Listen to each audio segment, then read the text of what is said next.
Ready છે. આની puff pastry જે મેં મારો વિડીયો તમે ના જોયો હોય તો મેં ઓપન પફ પેસ્ટ્રી બનાવેલી, એમાં પણ આવું સિમિલર જ ફિલિંગ મેં યુઝ કરેલું. તો તમે આ ફિલિંગ પણ એમ પફ પેસ્ટ્રીમાં પણ કરી શકો છો. તો ચલો હવે નેક્સ્ટ આપણે જોઈ લઈએ શું કરવાનું છે. હેલો, તો આજે શું બની રહ્યું છે જુઓ, કોલ્ડ કોકો. આઈ થિંક સુરતના લોકો તો બહુ પીતા હોય છે, પણ આજે આ સુરતનો જ છે મને લાગે. રેડી ઇન્સ્ટન્ટ કોકો છે, એટલે હું બનાવવાની છું. આજે બહુ ગરમી છે તો છોકરાઓ માટે. તો આ આજે બનાવું છું. ચલો કેવો બને છે. ફર્સ્ટ ટાઈમ હું ટ્રાય કરું છું. તમે ટ્રાય કરી હોય તો મને કહેજો કમેન્ટમાં જરૂર કે કેવો બને છે. તો આ પેકેટ મેં ખોલી લીધું છે અને અહીંયા દૂધ ઉકળવા મૂકી દીધું છે. દૂધમાં જ પહેલાં મિક્સ કરી દેવાનું, એટલે સરસ મિક્સ થઈ જાય અને ગળી ના પડે. પછી તે વધારે દૂધમાં તમારે એડ કરવાનું. ડાયરેક્ટ તમે દૂધમાં પેકેટ એડ કરી દો ને તો, અને ઠંડા દૂધમાં મિક્સ કરવાનું.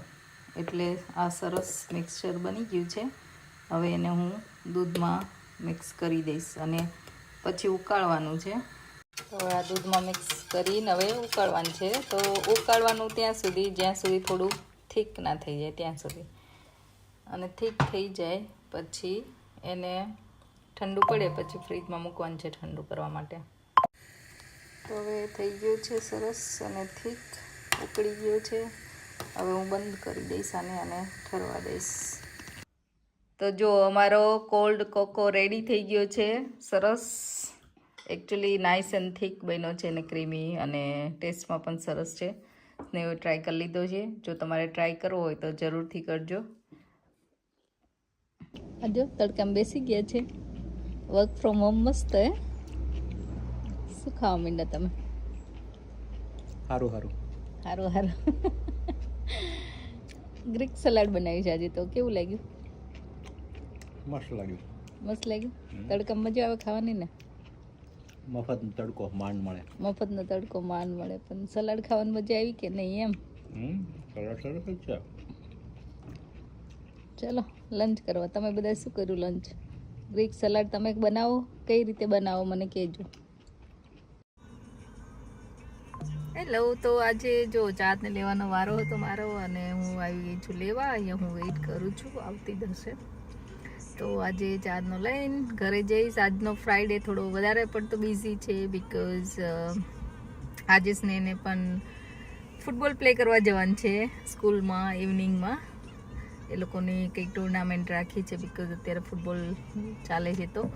તો ડેડી અને સ્નેહ જવાના છે ફૂટબોલ રમવા આજે. તો આજે ડિનર પણ થોડું વહેલા બનાવવાનું છે અને થોડું બિઝી છે શેડ્યુલ, પણ યસ. તો લેટ્સ સી. હેલો, કેમ છો બધા? ચલો તો આજે શું બનવાનું છે? તો આજે તો ફ્રાઈડે છે અને ફ્રાઈડે હોય એટલે નોર્મલી અહીંયા બધાને સ્કૂલમાં અને બધે એવું જ હોય કે પિઝા ડે હે ને. તો આજે પિઝા નથી બનવાના, આજે તો કંઈક બીજું બનવાનું છે. તો મારી પાસે જ છે ને કટજેટ, જે આપણે કટજેટ, તમે શું કહો ખબર નહીં, કટજેટ આઈધર એને શું કહેવાય બીજું, ઝુકીની એ પડેલી હતી તો એને યુઝ કરવાની છે આજે. અને પ્લસ આજે મેં ઓનિયન પેપર, કટજેટ અને રાજમા એનું ફિલિંગ બનાવીશ. કાઇન્ડ ઓફ બનાવવા તમારે lasagna, but actually લઝાનિયાના sheet enough નથી, તો આજે કંઈક બીજું અલગ બનવાનું છે. લેટ્સ સી શું બને છે છેલ્લે. તો ચલો ફટાફટ બનાવી લઈએ.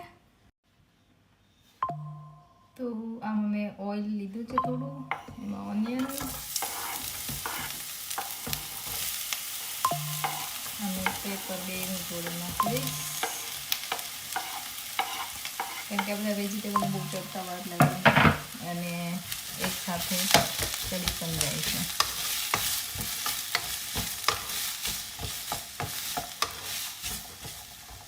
થોડી વાર સાતરી દઈએ. તો મેં થોડું ગાર્લિક નાખ્યું છે અને હવે હું કટજેટ કરી નાખીશ.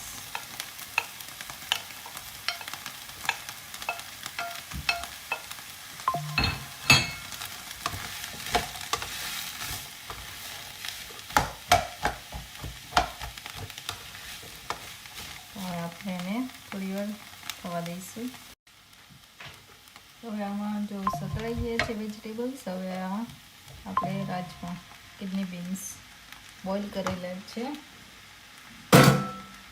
હું એડ કરીશ અને બધું મિક્સ કરીશું. હવે આમાં છે ને આપણે હર્બ્સ નાખીશું. મિક્સ હર્બ્સ હું નોર્મલી યુઝ કરતી હોઉં છું. મિક્સ હર્બ્સ છે, ગમે એ હર્બ્સ તમે યુઝ કરી શકો, તમને જે સરસ લાગતા હોય. પેપ્રિકા એડ કરીશ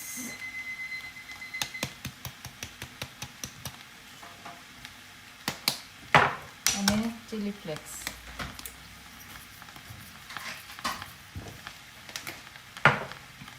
મિક્સ કરીશું. સોલ્ટ એડ કરવાનું અને ટેસ્ટ પ્રમાણે થોડી સ્વીટ કોર્ન પણ આપણે એડ કરીશું.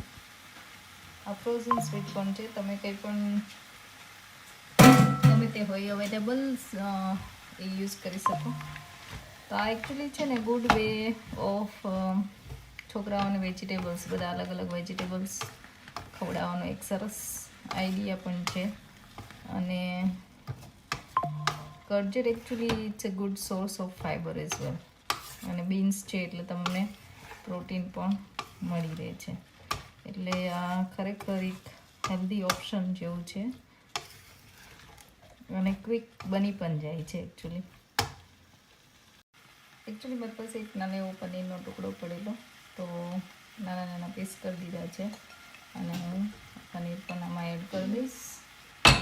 અને ટેસ્ટ સરસ આવે એના માટે થઈને, અને થોડું તીખું પણ બને. જલેપીનો કે હેલેપીનો એડ કરીશ અને થોડી વાર હવે મિક્સ કરીને આપણે થવા દઈશું. આમાં હું થોડી ટોમેટો પ્યોરી પણ એડ કરીશ, જે કલર પણ સરસ આપે છે અને પાણી પણ એટલું થતું નથી. તમારે જ્યારે બહુ ગ્રેવીવાળું ના જોતું હોય ત્યારે હા એક સરસ ઓપ્શન છે. અથવા તો ગમે તે તમે ઇટાલિયન ડિશ બનાવતા હોય તો આ સરસ કામ કરે છે. અને એની સાથે હું થોડું પાસ્તા સોસ પણ એડ કરીશ.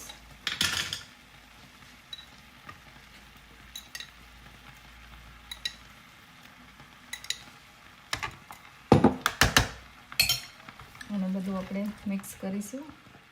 ઓલમોસ્ટ ફિલિંગ રેડી થઈ ગયું છે. અને આ ફિલિંગથી તમે અલગ અલગ વસ્તુ ઘણી રીતે બનાવી શકો છો. સેમ ફિલિંગ તમે લઝાનિયામાં યુઝ કરી શકો. આઈધર એન્ચિલાડા બનાવવું હોય તો પણ યુઝ થાય, અને જે હું આજે બનાવવાની છું એવી રીતે પણ કરી શકો. તો આવું મિક્સચર બનાવવાનું છે. આ તમે એઝ એ સલાડ આમનામ પણ ખાઈ શકો. વિન્ટરમાં સરસ ટેસ્ટ આવે છે અને ગમે તે રીતે ફિલિંગ કરીને પણ તમે ખાઈ શકો. તો આ એકચ્યુઅલી રેડી છે. આની પોપ પેસ્ટ્રી જે મેં મારો વિડીયો તમે ના જોયો હોય તો મેં ઓપન પોપ પેસ્ટ્રી બનાવેલી, એમાં પણ આવું સિમિલર જ ફિલિંગ મેં યુઝ કરેલું. તો તમે આ ફિલિંગ પણ એમ પોપ પેસ્ટ્રીમાં પણ કરી શકો છો. તો ચલો હવે નેક્સ્ટ આપણે જોઈ લઈએ શું કરવાનું છે. અમે છે ને આ થોડું ગાર્લિક બટર બનાવ્યું છે. એકચ્યુઅલી મારી પાસે નોર્મલ ગાર્લિક નહોતું એટલે મેં ગાર્લિક ચટણી નાખી, એટલે આવો કલર આવ્યો છે. અને કોથમીર નાખી, ગાર્લિક ચટણી, કોથમીર અને થોડા પાર્સલી જે હર્બ્સ આવે, ડ્રાય હર્બ્સ, એ એડ કર્યું છે. અને આ બટરને મેં આવી રીતે ફ્લેવરવાળું બટર બનાવી દીધું. જે આ બ્રેડ લીધી છે મેં 2 બ્રેડને મેં થોડી વણીને પતલી કરી છે, એટલે આખું તમે પણ કરી શકો. મેં આવી સીડેડવાળી હોલ મિલ બ્રેડ લીધી છે, પણ તમે ગમે તે બ્રેડ લઈ શકો. હવે શું કરીશ, હું ગાર્લિક બટરને થોડું અહીંયા એપ્લાય કરીશ અને જે ફિલિંગ બનાવ્યું હતું એ ફિલિંગ હું આમાં ભરીશ અને ચીઝ થોડું એડ કરીશું. તો ચલો, તો જો આ રીતે મેં ગાર્લિક બટર લગાવ્યું, એ ફિલિંગ મૂક્યું જે મેં પહેલાં બનાવેલું, અને આમાં થોડી ચીઝ એડ કરીશું.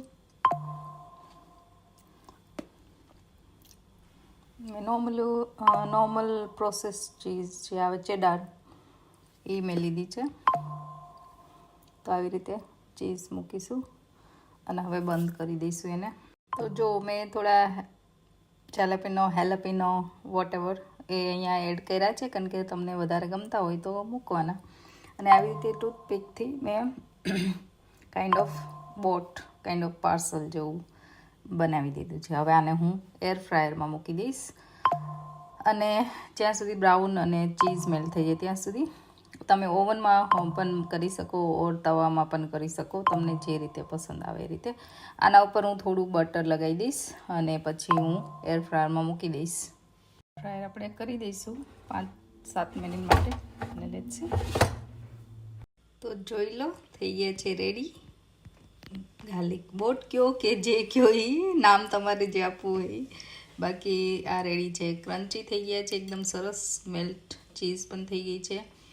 અને યસ, ઇટ્સ નાઇસ. તમે કેચઅપ, સ્પાઇસી સોસ અથવા મેયોનીઝ સાથે પણ ખાઈ શકો છો, તમને જે રીતે ભાવે એવી રીતે. અને એકચ્યુઅલી સેમ ફિલિંગમાંથી રોટલી પડેલી, તો રોટલીમાંથી મેં કહેવાય ને એન્ચીલાડા કાઇન્ડ ઓફ બનાવ્યું, કે 2 રોટલી લીધી, 2 રોટલીમાં મેં એ ફિલિંગ કર્યું અને પાસ્તા સોસ એડ કરીને આવી રીતે માઇક્રોવેવમાં કરી દીધું. એટલે આવી રીતે પણ તમે ખાઈ શકો. તો ઘણી બધી વેરાયટી સેમ ફિલિંગમાંથી તમે બનાવી શકો છો.